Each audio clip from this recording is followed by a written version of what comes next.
আসসালামু আলাইকুম রহমতুল্লাহ। আজকের পর্বে আমরা দেখব যে কিভাবে আপনার সার্ভারের জন্য একজন মডারেটর বা সহকারী এডমিন আপনি নিয়োগ দিবেন, যে আপনার কাজে সহযোগিতা করবে বা বিভিন্ন দিক দেখভাল করবে। অনেকেই চান যে একা যখন বড় হচ্ছে সার্ভার একা পরিচালনা করা সম্ভব হয় না বা সবসময় টাইম দেওয়া সম্ভব হয় না, সেক্ষেত্রে মাল্টিপল লোক থাকতে পারে। তো সেক্ষেত্রে কিভাবে একজন এডমিন নিয়োগ দিতে হবে সেটা আমরা আজকে দেখব। চলুন শুরু করি। আপনি চলে আসবেন ওয়েব এডমিন প্যানেলে। এখানে আসার পর আপনি দেখবেন যে একটা অপশন আছে, সেটি হলো ম্যানেজ এডমিন। ওকে, ম্যানেজ এডমিনে চলে যাবেন। এখানে আসার পর এই যে এই অপশনটা ক্লিক করবেন। ওকে, করার পর এখানে তিনটা অপশন আছে, ভালো করে বুঝবেন। অনেকে এখানে বুঝেন না, একটু ডিফারেন্ট বিষয়টা। তিনটা অপশন এখানে আছে। এক নম্বর হচ্ছে অ্যাড এডমিন, দুই নম্বর এডমিন লিস্ট, তিন নম্বর হচ্ছে সেলফ গ্রুপ। ওকে, এডমিন লিস্ট তো বুঝে আসে যে আমার কয়জন এডমিন নিয়োগ দিয়েছি বা মডারেটর নিয়োগ দিয়েছি, তা আমি এই এডমিন লিস্টটিকে দেখতে পারবো। ওকে, দেখেন এখানে তিনজন আছে, এগুলো বেলা করা থাকবে। এই যে তিনজন আছে, এই তিনজন আমি দেখতে পাচ্ছি যে, এবং তাদের তথ্যগুলো দেখতে পাচ্ছি। তিনজন আছে এডমিন আর কি, বা মডারেটর যাই হোক আমার এই টেলিকমে এখন।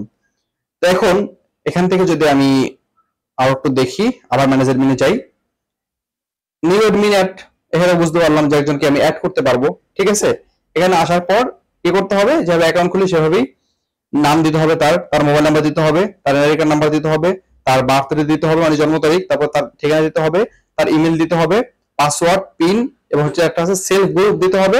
এটা নিয়ে আমি কথা বলছি, এটাই কথা বলবো।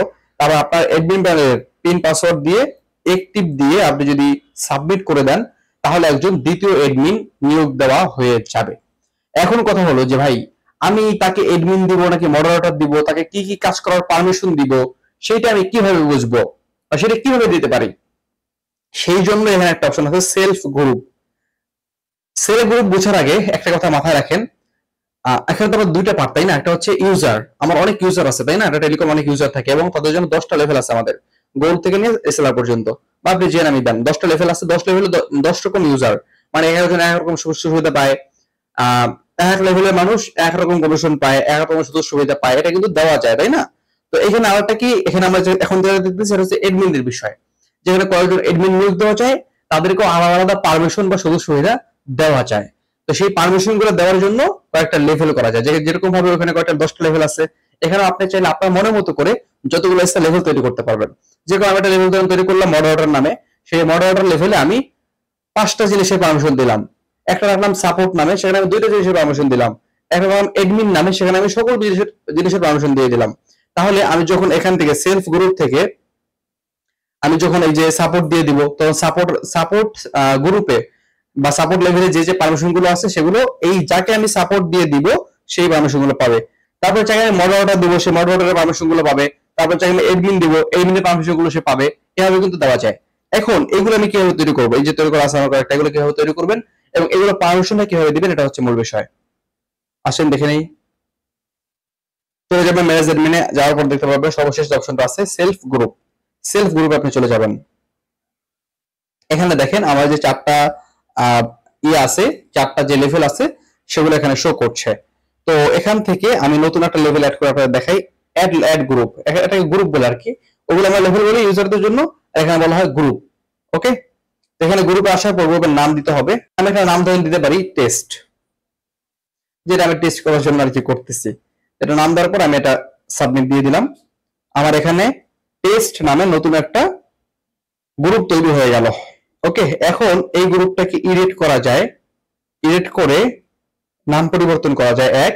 আর দ্বিতীয়ত হচ্ছে এই গ্রুপে এই যে পারমিশন অপশন আছে, এখানে ক্লিক করে পারমিশন দেওয়া যায় যে এই গ্রুপে যারা থাকবে তাদেরকে আমি কি কি পারমিশন দিব।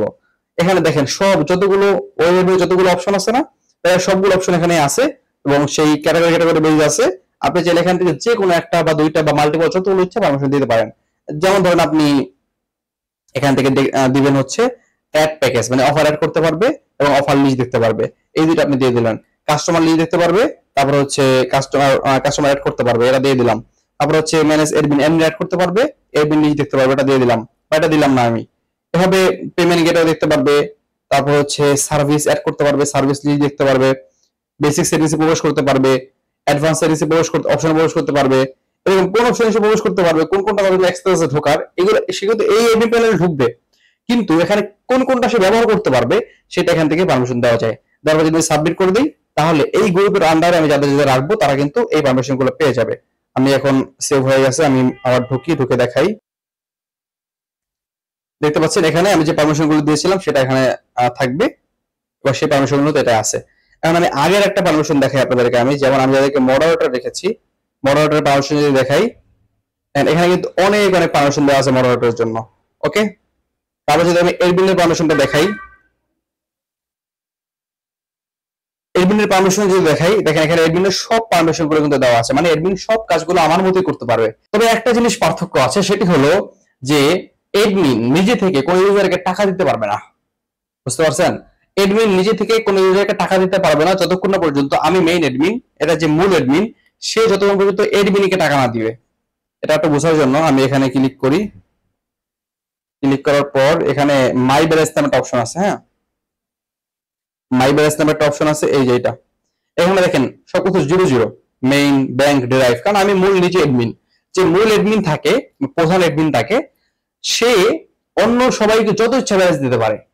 আর সে সে অন্য একজন এডমিন হোক, মডারেটর হোক, বা হচ্ছে একজন ইউজার হোক, তাকে আমরা লাখ লাখ ব্যালেন্স আমরা দিতে পারি, সংখ্যা দিয়ে দিতে পারি। ওকে, সংখ্যা দিয়ে চলে যায়, ব্যালেন্স দিতে পারবো এক কথা আমরা। কিন্তু আমি যদি একজন এডমিন নিয়োগ দিই, সে হোক এডমিন, হোক মডারেটর, হোক যে কোনো পজিশনে, সে নিজে নিজে টাকা কাউকে দিতে পারবে না। ওকে, আপনি যদি তাকে টাকা না দিবেন, আমি মেইন এডমিন, আমি যদি এখন একজন সেকেন্ডারি এডমিনকে টাকা দেই তার অ্যাকাউন্টে, কিভাবে দেখিয়ে দিব, তাহলে এখানে দেখা যাবে তার মেইন ব্যালেন্সে কত টাকা দিচ্ছি, তার ব্যাংক ব্যালেন্সে কত টাকা আছে সেটা সে এখানে দেখতে পারবে। এরকম অপশন থেকে সব ব্যালেন্সে কত টাকা আছে সেটা দেখতে পারবে, এবং সে সেই ব্যালেন্সটাই আরেকজনকে দিতে পারবে। এতে করে কি হলো, হিসাবটা রক্ষা থাকলো, হিসাবটা সুন্দর থাকলো, যেহেতু টাকা পয়সার ব্যাপার স্যাপার।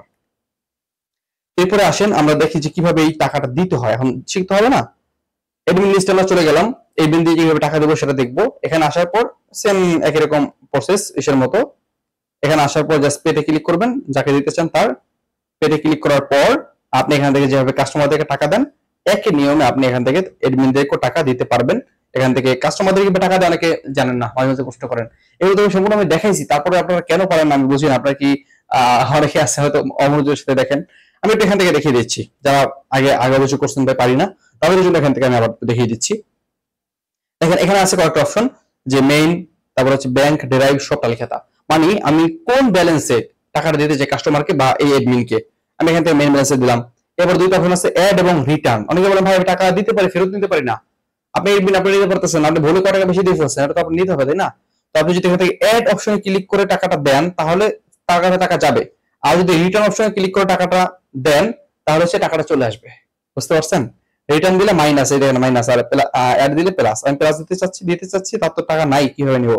ওকে, এবার আমি অ্যামাউন্ট লিখে দিব। এখানে ধরেন আমি লিখে দিলাম 5000। এখান থেকে কমিশন, সে ধরেন কাস্টমার যখন টাকা পাঠায়, টাকাটা কিসের মাধ্যমে টাকাটা পাঠায়, সে যদি সে কমিশন পায়। তো যদি বিকাশের মাধ্যমে পাঠায় বা ব্যাংকে পাঠায়, তাহলে বা সেলফিনে পাঠায়, তাহলে সেখান থেকে একটা দিয়ে দিলে সে অনুযায়ী কমিশনটা পেয়ে যায়। আমি নো কমিশন রাখলাম, যেহেতু এডমিনকে দিব। এবার নোট আমি কেন দিলাম বা কবে দিলাম সে বিষয়গুলো আমি এখানে লিখে দিতে পারি। কবে তো ডেট তো থাকে সার্ভারের ভিতরে, তারপর আমি কেন দিলাম বা কি ইত্যাদি কোন নোট থাকা লিখে দিতে পারি এক কথা। তারপরে মাই পিন, মানে আমার পিন দিব, তারপর মাই পাসওয়ার্ড, আমার পাসওয়ার্ড দিব। তারপর যদি তাকে এসএমএস পাঠাইতে চাই, তাহলে এসএমএস এ ক্লিক করে দিব, আর না হলে ক্লিক দিব না, অফলাইন এসএমএস আর কি এটা। তারপর সাবমিটে ক্লিক করলে তার অ্যাকাউন্টে টাকা চলে যাবে। এরপরে কিন্তু সেই এডমিন যদি টাকা দেয়, এডমিন কিন্তু আবার ইউজারদেরকে দিতে পারবে, আর ইউজারদেরকে দিলে তো ইউজাররা পেলই। আজকে দেখলাম সেটা হচ্ছে এডমিনদের জন্য। ওকে, এইভাবে কিন্তু আপনারা এডমিন থেকে টাকা দিতে পারবেন, নতুন একজন এডমিন নিয়ে দিতে পারবেন। আশা করি আজকের ভিডিওতে সম্পূর্ণ বুঝতে পেরেছেন। তো যারা বুঝতে পারেননি বা কোনো সমস্যা আছে, আমার ভিডিওটা দেখে নেবেন। একান্ত না বুঝলে আমাকে হোয়াটসঅ্যাপে নক করবেন, ইনশাআল্লাহ বুঝিয়ে দেওয়া হবে। আজকের মতো বিদায় নিচ্ছি। আসসালামু আলাইকুম ওয়া রাহমাতুল্লাহ।